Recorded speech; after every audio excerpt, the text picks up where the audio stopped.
Di na lang naaalala ang mga panahon na ikaw ang laging kasama.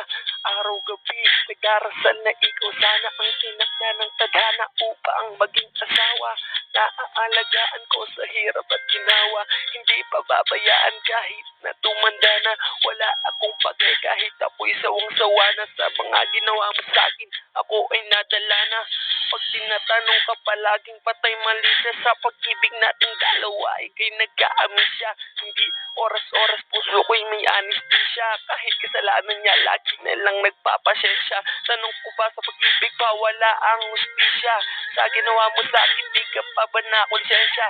Ang takot sa pagmamahal ngayon ay lumala na. Ayoko nang umibig, ang ina nakakatroma.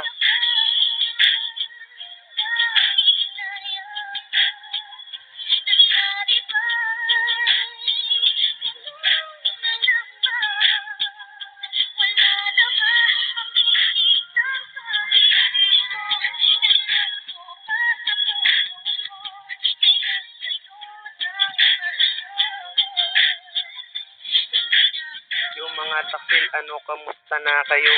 Bakit mo pinagpalit ngayon sa tropa ko? Laging tinatanong, ito na ba ang karma ko? Hindi, sadyang marami lang ang manluloko.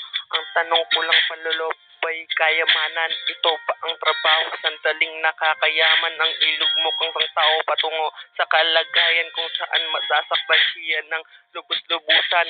Ang malaking tanong, bakit nyo to ginagawa? Kung war nakangiti pero ako'y awang-awa sa sarili. Bakit mali yung napili? Kung mahalin na sa'kin, kala ko'y mananatili. Ang pagmamahal na kay tagal inalagaan. Ang tanong ko lang, saan pa ba ako nagkulang? Minahal kita ng higit pa sa aking buhay. Sagutin mo sana ang tanong ko sa'yo, yun ay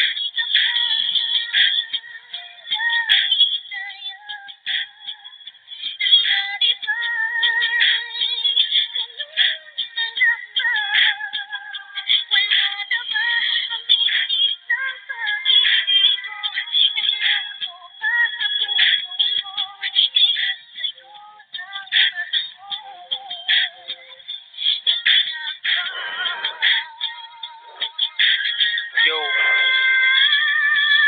May isang napakalaking tanong sa aking isipan.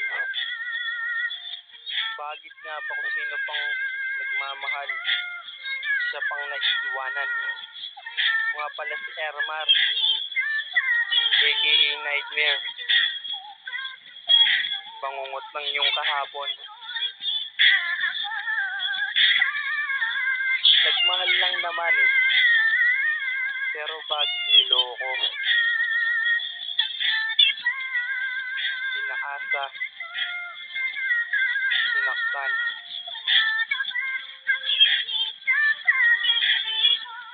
Bakit ba hindi nyo magawang makontento sa anumang meron kayo? Sana makarating sa iyo ang kantang to. Yan lang ang gusto ko sabihin. Mag-iingat ka palagi. Sana huwag ka niyang sasaktan. Yun lang.